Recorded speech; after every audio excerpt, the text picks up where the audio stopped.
How is it going, everyone? It has been a busy time for game releases, a ton of stuff coming out, and it is very competitive for your dollar, and more important than your dollar, honestly, your time. There are so many massive games coming out when you look at games like a Dragon Infinite Wealth, Persona 3 Reload, Granblue Fantasy Relink.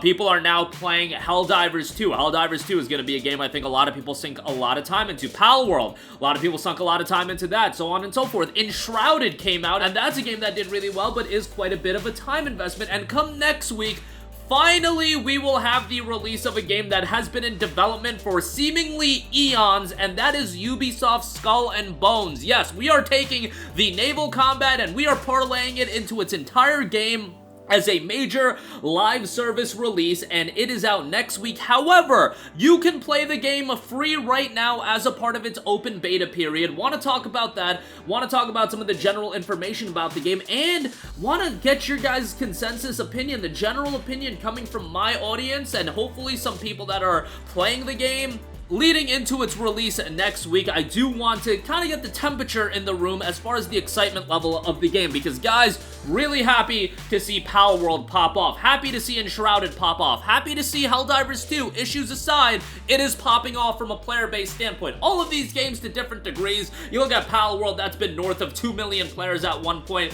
Helldivers 2 at a healthy number of 60,000, Enshrouded doing very well. It seems like a Dragon, Persona. All of these games, there's a lot coming out, but it seems like all of them are finding their audience and they are resonating with the consumer, and they're all doing well with their respective audiences to varying degrees. Granblue's doing really well as well. It just seems like, you know, my main worry was so many games to play, but every game is finding its audience. We just saw P3 announce 1 million copies sold. Like a Dragon Infinite Wealth, 1 million copies sold. Granblue, you look at those concurrent player numbers, very healthy numbers across the board for a lot of these games, but at some point, some of these games are gonna take the hit from people playing a lot of games, and is Skull and Bones gonna feel the effects of that? I don't know if this game would do well anytime it's been released. Even if it was coming out in, let's say, July, where the lineup was quiet, obviously, I think it would help a little bit, it would fare a little bit better, but when you think about Skull and Bones, I think most people talk about the absolutely lengthy development process of this game. Guys, you can pull up articles, legit articles for this game.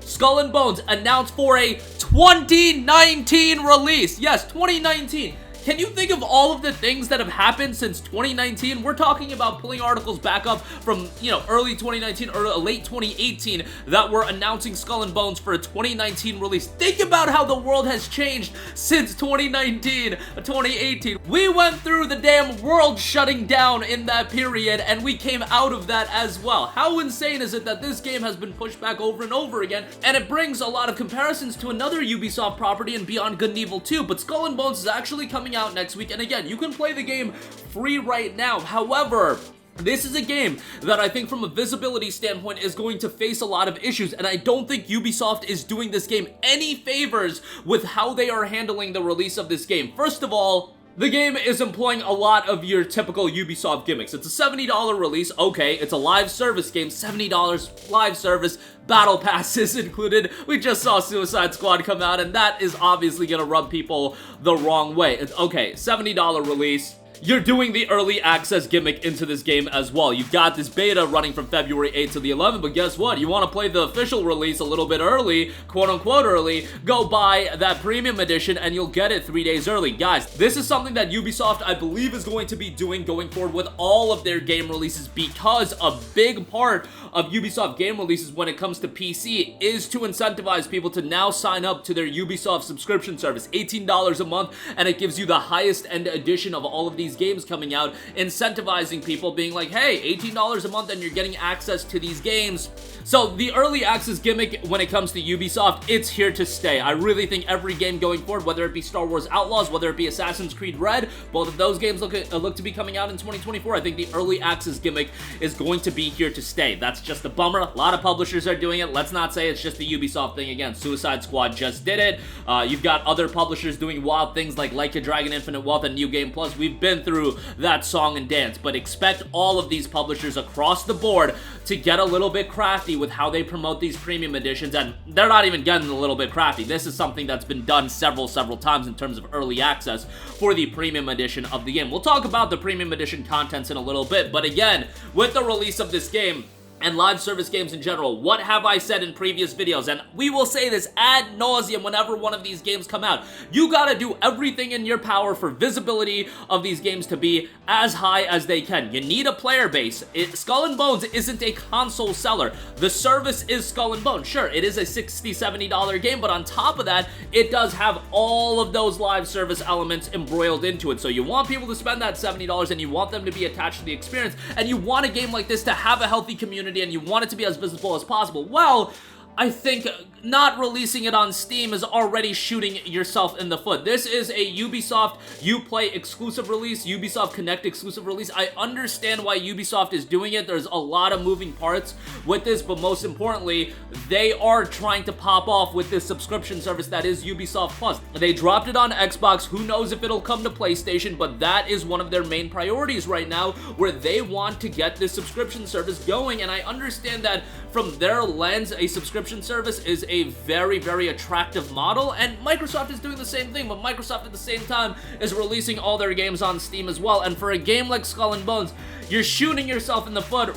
before the game even gets off the ground. Like, imagine if this open beta was running and you had it promoted on Steam. I think it would have done at least a little bit of good in getting people to check out the game, but right away, you have a free open beta period, and from my lens, from who I'm talking to, it just doesn't feel like there's that interest level in that game. It doesn't feel like the word of mouth for Skull and Bones is at the level of a Helldivers 2, where Helldivers 2, that word of mouth really started a week ago. I am not feeling that for Skull and Bones right now. That could change. People can really enjoy the open beta, but I think the lack of a Steam release on PC is going to hinder that a little bit. And on top of that, it's a $60 game on PC, $70 on console, and then if you do want to play it right away, either you're signing up for Ubisoft Plus Premium or you're paying $90 for this premium edition. Let's go over what the premium edition has. 3 days of early access, that's really nothing. What they're doing is locking the game for people that dare to spend $60 or $70. That's what it is. Let's not kid ourselves. You get a premium bonus pack.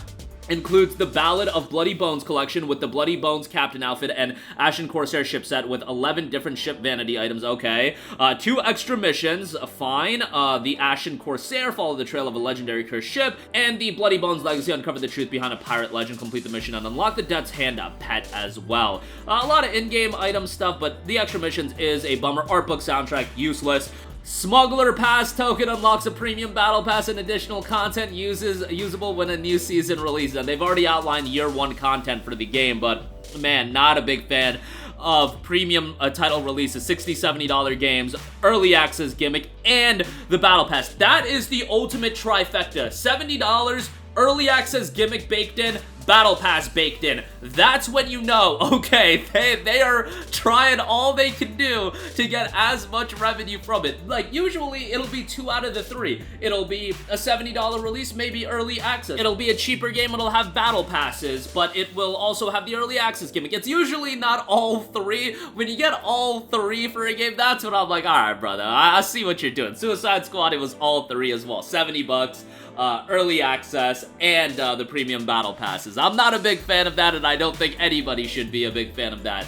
We do note that they are outlining content for year 1. What they specifically note for year 1, it's noted to be Rise of the Kingpins. A first year full of content. You've got Season 1, Raging Tides. Then you've got Season 2, Chorus of Havoc. Season 3, Into the Dragon's Wake. And Season 4, Shadows of the Deep. I'm really going to be curious on how this game is received by the end of the year and end of Season 4. We'll see if they ultimately are at a healthy level. I mean, sometimes I'm totally wrong about these games, and these games pop off a lot. Helldivers 2, that word of mouth really came together towards the latter portion of that game's promotional push, and it didn't get much of a promotional push. With Skull and Bones, is it going to be that? I don't know if that's going to be the case, guys. Helldivers 2 was at a position where it was a $40 budget release, and it's a game that looks so over the top and so crazy that it's easy to sell your friends on it as a $40 release as well. Is it going to be easy to sell people on a $70 release, or potentially even more than that with a higher end edition? Yes, it's available through the Ubisoft service, but you know, as far as buying the game, and the Ubisoft service went up in price. It's 18 a month now. It used to be 15, but I digress. Let me know all of your thoughts in the comments section down below. At the very least, you can play the game for free right now. The free open beta is live on all platforms. You can jump in, have a couple buddies playing it right now. One friend in particular isn't all too hot about it. Just a lot to juggle right now. But this is one of those games that, you know, a lot of games coming out in 2024 so far, but every game has found an audience. Every major release has found an audience. Infinite Wealth, Persona 3 Reload, Grand Blue Fantasy, even Prince of Persia to an extent, although I do feel like that game was hampered a little bit without a Steam release.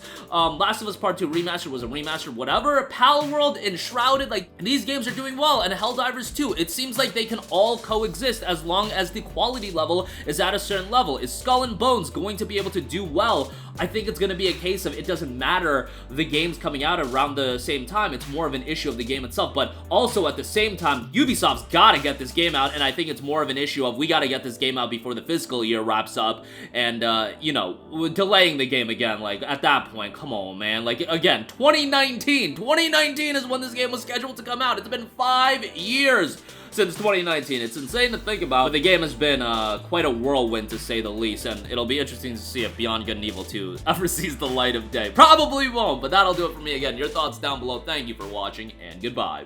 Hey guys, we hope you enjoyed the video, and if you did, make sure to hit the subscribe button, and if you're already subscribed, do us a favor and hit the bell icon. This way you'll be notified whenever we post a new video. That's the best way to keep up with all of our uploads, and we usually try to upload 2 videos a day. And with the bell icon hit, you'll be notified whenever we do upload a video. As always, thanks for watching.